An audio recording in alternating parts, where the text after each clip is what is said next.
وصلى ركعتين لله عز وجل، فيضع يده على قلب الفتاة ويقول: اللهم صل على سيدنا محمد لب القلوب ودوائها وعافية الأبدان وشفائها ونور الأبصار وضيائها وعلى آله وصحبه وسلم. حدث من المرات وحينما يتعب هذا الرجل فالأم تقوم بهذه الصلاة بالتناول، وكانت الفتاة تقول: وكأن أمي وأبي يعطونني بنت من الألم، وتنام نوما عميقا. المهم بعد 3 أسابيع أو أكثر اتصلت بإدارة المستشفى وقالت له: يا حاج، أن الخبير الأجنبي في وسط 1000 حالة يريد أن يرى هذه الفتاة مرة أخرى. فقال لها: ولما؟ قالت: لا أعلم، ولكن قد يكون هناك بشرى. فذهب، وأيضا في اعتقاده مبدأ الأخذ بالأسباب، فالطبيب ليس هو إلا سبب، ولكن الشافي هو من؟ الله. يقول المولى عز وجل: وإذا مرضت فهو يشفي. نعم، لابد أن نصحح هذه العقيدة. فذهب إلى هذا الطبيب وقال له: أبشر، عن طريق المترجم، سنقوم بإجراء هذه العملية مجانا. لا أقول لكم أو أوصف لكم حال الأم من الفرحة، وأنتم تعلمون عاطفة الأمومة دائما تكون قوية ومندفعة وليس كمثل الأب. فقالت له: انظر أيها الزوج الحبيب، لن يتركنا الله. انظر بركة الحبيب المصطفى صلى الله عليه وسلم. انظر كيف فشخص في هذه المرأة، شخص الصعيدية في هذه الزوجة، وقال لها: اسكتي. قالت له: ألم تفرح بهذا الخبر؟ لن ندفع قرش واحد. الله هو الذي من علينا هذا وأنا أعلم ذلك. ظنت أنها ظنت أنه شك في عقيدتها، فقال: لا، انظري. فالطبيب قام بعمل الفحوصات والأشعة، ولكن طلع من هذه الغرفة وهو في حالة ذهول. ماذا بك أيها الخبير الأجنبي؟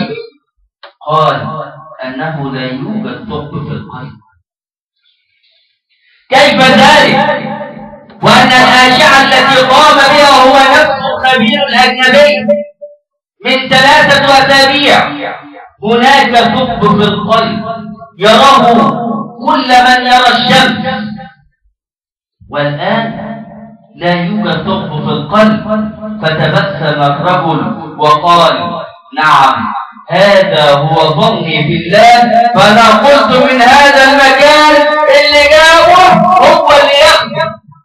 يا الله، ما هذا اليقين؟ ما هذا اليقين؟ أين أنتم يا علماء البحث العلمي؟ الغرب والشرق اكتبوا أن من قال اللهم صل وسلم وبارك على سيدنا محمد طب القلوب ودوائها وعافية الأبدان وشفائها ونور الأبصار وضيائها، فهذا علاج للقلب. كيف تقول ذلك؟ فأنا معلم. هذه واقعة، وأنتم لا تؤمنون إلا بالتجربة المادية المحسوسة، ولا يؤمنون بالمعنويات. انظر، هذا ما حدث لهذه الفتاة. كذلك من الأشياء التي قد الكل يستمع إليها في أول مرة الآن أن علماء الغرب اكتشفوا أن الصلاة والوضوء فيه شفاء عضوي. صلاتك حينما تقف أمام رب العالمين والجسم يستقيم فهذا تمرين وعلاج لآلام العمود الفقري.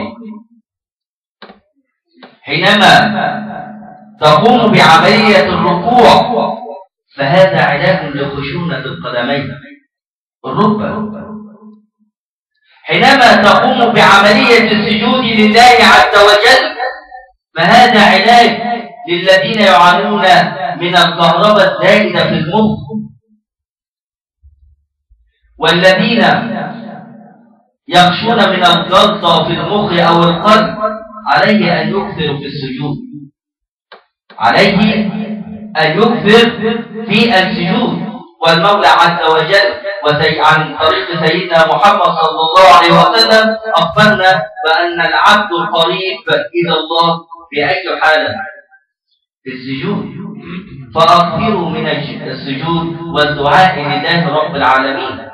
أنا كمعالج عالجت بعض الأطفال الذين لديهم كهرباء زائدة في المخ ويصابون بالتشنجات والغيبوبة بأن يسجدوا، وكنت أقول لها ادعي للأب وادعوا للأم وقولي كذا وهي ساجدة.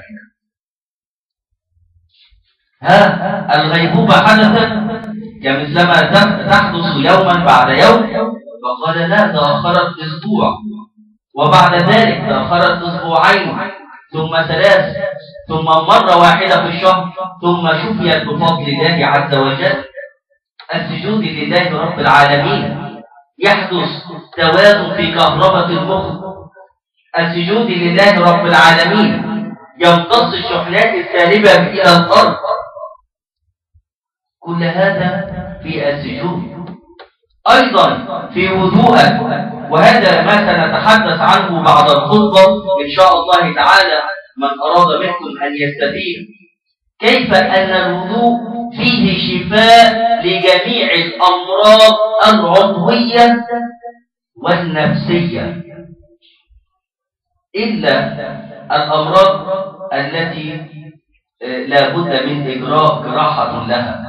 في هذه الحالة بتكون هذه الحالة مستعصية أو تأخرت كثيرا، ولكن الوضوء سنتعلم بعد هذه الخطبة والصلاة في بضع دقائق كيف نعالج وكيف نقي بمشيئة الله عز وجل الأمراض مثل السكر والضغط والجلطة والشلل والخشونة وهذه الأمراض المفاصل. سنتحدث عنها باستفاضة، وسأريكم عمليا كيف أن الشخص حينما أرى باطن القدم فهي فيها التاريخ المرضي من لحظة الميلاد حتى وقتنا هذا أمامكم إن شاء الله عز وجل. ودائما نقول وإذا مرضت فهو يشفين، فالطبيب عليه العلاج والله عليه الشفاء. أقول قولي هذا وأستغفر الله العظيم لي ولكم.